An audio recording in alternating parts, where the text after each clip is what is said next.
Aujourd'hui, je vais t'expliquer le déroulement d'un cas, comment ça se passe dans un laboratoire dentaire vraiment, parce qu'avec quoi qu'on travaille, comment on fabrique notre produit. Bien, la première chose, c'est que, en fait, c'est la clinique dentaire qui va nous appeler pour nous dire qu'il y a un cas à ramasser. Et puis, de l'autre côté, les réceptionnistes vont dispatcher le chauffeur pour aller ramasser la boîte. Donc, on ramasse une petite boîte comme ça. À l'intérieur de chaque boîte, il va toujours y avoir une prescription. Dans toutes à chaque politique et procédure que tu vas apprendre dans ton département, on va te parler d'apprendre à lire la feuille de prescription. En fait, il va y avoir une capsule là-dessus. C'est la chose la plus importante. Ça, une prescription, c'est pareil comme quand tu vas à la pharmacie et ton médecin il te donne une ordonnance.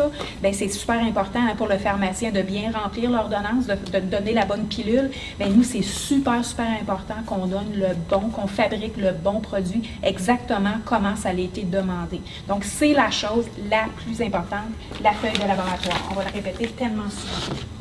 Ensuite de ça, tu vas voir qu'on va te parler souvent de modèles. Ça, c'est un modèle. Tu vas voir dans une prochaine capsule, je vais t'expliquer comment identifier un modèle du haut versus un modèle du bas. Et ça, c'est ce qu'on appelle une empreinte. L'empreinte, c'est justement qu'est-ce qui est pris. C'est en fait... c'est la réplique de qu'est-ce que tu as, des dents que tu as en bouche, que nous, on va couler pour fabriquer un modèle, pour être capable de fabriquer la prothèse qui va aller par-dessus. Et la deuxième chose que tu vas voir, donc tu vas voir ton empreinte, tu vas voir ton modèle, et tu vas voir, il y a toute une panoplie de case pans avec différentes couleurs.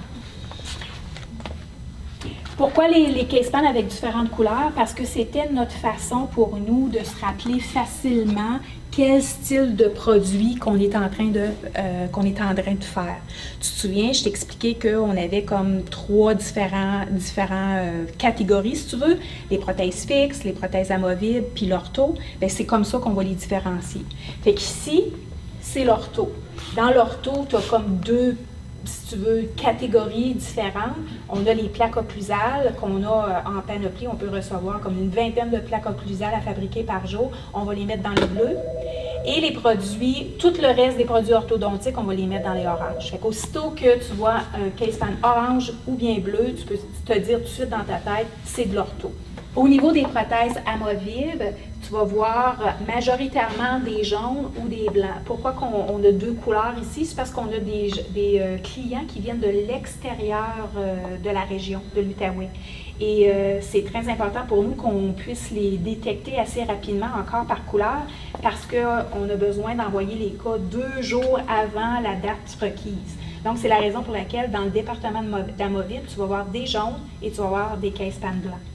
Le case pan jaune, c'est les clients qui sont locaux, puis le case pan blanc, c'est les gens qui sont à l'extérieur de la ville. Le case pan aqua, c'est les clients qui nous envoient des empreintes digitales. Parce que oui, quand on a commencé, on avait juste des empreintes comme je t'ai montré tantôt, mais là, de plus en plus, les gens vont prendre une empreinte digitale, donc on reçoit un fichier.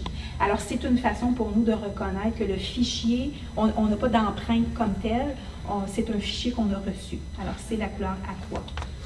Au niveau du mauve et du beige, c'est le style de couronne qui vont être fabriqués en zircon. Le zircon, c'est un produit, c'est une structure qui est fabriquée à travers, de façon virtuelle, à travers nos robots, que je ne t'ai pas montré, mais en fait que je vais te montrer à un moment donné dans une autre capsule. Donc, c'est une façon encore rapide de reconnaître que c'est le style de couronne qu'on fabrique versus le vert et le rose qui se trouvent être des couronnes qu'on appelle céramo-métalliques, la structure est faite en métal. Donc, encore une fois, le vert, c'est que les gens qui sont à l'interne, je veux dire local, des clients locaux. Le rose, c'est les gens qui sont à l'extérieur de la ville. Donc, on va porter une attention particulière sur quand est-ce qu'on va livrer le cas. Au niveau du rouge, tu vas en avoir à quelques reprises. Ça, c'est les cas qui rentrent le matin et qui doivent sortir dans l'après-midi.